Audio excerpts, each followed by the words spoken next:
The question is not whether if Zohran Mamdani met with Trump. The question is this: what are the terms? What are the conditions? Who benefits? And what does the city concede to get those benefits from the White House? If this meeting, brothers and sisters, produces real housing relief for New Yorkers, tangible, measurable results, then it will be remembered pragmatic leadership. If it produces nothing, it becomes another example of how political language is often louder than political reality. This is the Publisher's Desk with Damon K. Jones, brought to you by Black Westchester Magazine. Peace and blessings, everybody. This is Damon K. Jones, and welcome to another episode of the Publisher's Desk. And I'm the publisher of Black Westchester Magazine, Damon K. Jones, and this is powered by blackwestchester.com, the news with the Black point of view. Just days after Democrats staged a visible protest during President Trump's State of the Union address, New York City Mayor Zohran Mamdani, often called the face of democratic socialism, walked into the Oval Office to meet with that same president.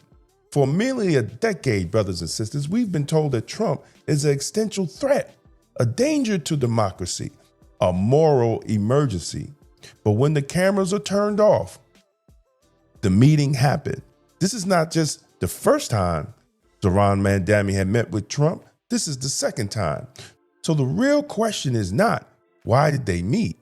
The real question is, what does this tell you about politics, power, and reality? And today, brothers and sisters, we're going to break it down. Watch what happens at the State of the Union. Some Democrats refused to clap. Some visibly protested. The message was clear. We had to resist President Trump. Even an elected official held up a sign that said, "Black people are not monkeys." For years, the language around Trump has not just been a policy disagreement, it has been existential language. We've been told democracy is at stake, that institutions are collapsing, that the country is in moral danger. Now, here's the problem. If someone truly represents an existential threat, you do not negotiate with them. You don't pose for a photo op in the Oval Office. You don't sit down for housing talks. So either the rhetoric is exaggerated, brothers and sisters, or governing requires something different than campaigning. See, the reality that Zohran Mamdani is facing is that New York City is under financial strain. Now let's move from emotions to numbers, brothers and sisters. Billions have been spent on managing migrant crisis, emergency housing, shelter systems, services, logistics. Regardless of where you stand politically, those costs are real. Housing affordability is real. Budget strain is real. Debt pressure is real. And here's something many don't want to admit. Cities cannot solve these issues alone. Federal money matters. HUD allocations matter. Infrastructure funds matter. Regulatory approvals matter. So when the city is in financial strains and he can't force Governor Hochul to tax the rich, as he wanted to say, and he's in kind of a pushback from Black homeowners in talking about raising the taxes 9% on the homeowners. To the mayor, with the greatest respects, in every campaign speech, in every debate where you engage, we opened our ears to listen. Now today, accept the words echoing from us now. Do your job as mayor and leave our taxes out. Meeting with Washington is not optional anymore. They're strategic. See, this isn't about friendship, of course. This is about leverage. Let's get a little deeper, brothers and sisters. Trump has been clear on immigration enforcement, very clear. If federal housing support expands, who is it for? Long-term residents? Working class New Yorkers? Newly arrived migrants? And what conditions are attached to building housing.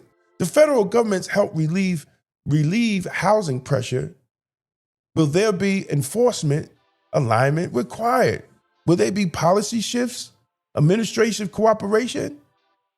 See, these are not partisan questions. These are structural questions. When the city isn't financially strained, it negotiates from a position of need. Let's be clear. Zohran Mamdani is not negotiating from a position of power. He is negotiating from a position of needs.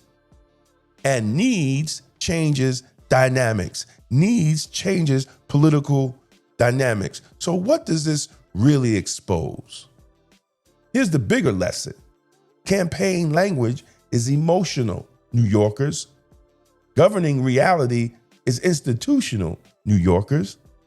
Campaigns reward moral clarity, New Yorkers. Governing rewards negotiation. During the State of the Union, we saw theater from the Democrats. Days later, we saw transaction from their democratic socialist Jesus, Zohran Mamdani. That doesn't actually mean hypocrisy, but what exposes the gap between rhetoric and responsibility. If Trump is an essential threat, that label should carry consequences. If he's a governing partner when money is on the table, that says something too. See, voters deserve consistency, not intensity.